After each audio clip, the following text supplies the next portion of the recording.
माहेश्वरी पाठशाला। अब हम पढ़ रहे हैं limitations of accounting. Accounting is not fully exact. Accounting क्या है बेटा? नॉट फुल्ली एग्जैक्ट है। Accounting is not fully exact in spite of the fact that transaction are recorded on the basis of evidence. जो हमारी transaction record होती है वो कैसे? एविडेंस के बेसिस पे ही रिकॉर्ड होती हैं। Although transaction are recorded based on evidences, yet a few places estimates are made for ascertaining profit or loss। यानी हम क्या करते हैं? एस्टिमेट्स करते हैं। किस लिए? प्रॉफिट और लॉस को निकालने के लिए। For example, estimates the useful life of an asset. यानी कोई हमारी संपत्ति, मशीनरी कितने समय तक चलेगी, 2 साल, 5 साल, 8 साल, ये क्या है? हम उसकी लाइफ को एस्टिमेट करते हैं। प्रोवाइडिंग फॉर डाउटफुल डेब्ट्स, ये भी क्या करते हैं? एस्टिमेट्स करते हैं। Net realisable value of closing stock, जो रिलाइजेबल वैल्यू है क्लोजिंग स्टॉक की, उसको भी हम क्या करते हैं? एस्टिमेट करते हैं। तो इसलिए क्या है ये? Accounting is not fully exact है। ठीक है, यानी यहां ये एग्जांपल्स उसने बता दिए कि इन जगहों पर हम इनको ये ढंग से अप्लाई फुल्ली एग्जैक्ट नहीं है। ठीक है, नेक्स्ट है unrealistic information. Assets are recorded in the books of accounts at historical cost. किस पे? जो उसकी पुरानी लागत है उसके ऊपर दिखाते हैं। And depreciated over their estimated useful life, और उसके ऊपर हम डेप्रिशिएशन लगा लेते हैं। The fact that the asset are recorded at historical cost and as a result current values are not shown. यानी जो उसकी आज की मार्केट वैल्यू है वो उसमें शो नहीं होती है। Also their useful life is estimated to provide depreciation. और क्या करते हैं बेटा? डेप्रिशिएशन लगाते हैं। कैसे? उसकी यूजफुल लाइफ को हम एस्टिमेट करके। It makes the information unrealistic. क्या बना देते हैं? ये इंफॉर्मेशन जो मिलती है हमें कैसी मिलती है? अनरियलिस्टिक। थर्ड पॉइंट है accounting ignores the qualitative elements. यानी कोई हमारी क्वालिटीज है उसको क्या करती है?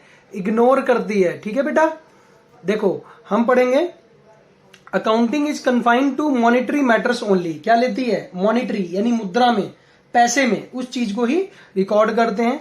There for qualitative elements like quality, यानी हमारी क्वालिटी कैसी है, हमारे प्रोडक्ट की क्वालिटी कैसी है, स्किल मैनेजमेंट कैसा है, स्टाफ कैसा है, इंडस्ट्रियल रिलेशनशिप हमारे कैसे हैं, and public relations are ignored. सबको इग्नोर कर दिया जाता है। ओनली किसको? मॉनिटरी मैटर्स को ही हम लेते हैं। समझ पा रहे हैं बात बेटा?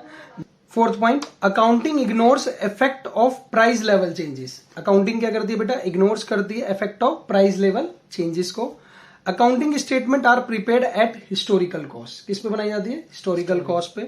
Money as a measurement unit changes in value frequently that it doesn't remain stable. ये क्या रहते हैं? स्टेबल नहीं रहते हैं। Accounting however presume that value of money remains stable. Value of money जो होती है वो क्या रहती है? स्टेबल रहती है।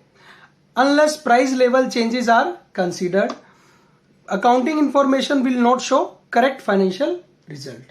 तो इसी वजह से क्या होती है? अकाउंटिंग इंफॉर्मेशन जो है हमें करेक्ट रिजल्ट नहीं मिलते हैं। ठीक है, अकाउंटिंग में lead to window dressing. Window dressing ये इंपॉर्टेंट है, कई बार आता है कि विंडो ड्रेसिंग क्या होती है। देखें, the term window dressing means manipulation of accounts in a way so as to conceal vital facts. जो वाइटल फैक्ट्स हैं उनको क्या किया जाता है? छुपाया जाता है। कंसील मीन्स छिपाना। And present the financial statement to show a better position than what actually, मतलब उसकी बेटर पोजीशन बता देना, लेकिन जो उसकी एक्चुअल है उससे अच्छी हम क्या कर देते हैं? प्रेजेंट कर देते हैं, यानी विंडो ड्रेसिंग कर देते हैं। समझ पा रहे हैं बात को? ठीक है, मतलब जो हमारी पोजीशन गिरी हुई है लेकिन हम उसको क्या करते हैं? विंडो ड्रेसिंग करके और बढ़िया शो कर देते हैं।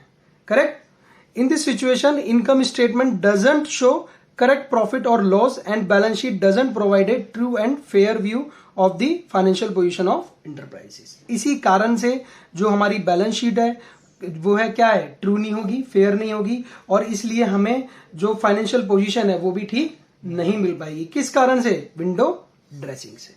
समझ पा रहे बेटा?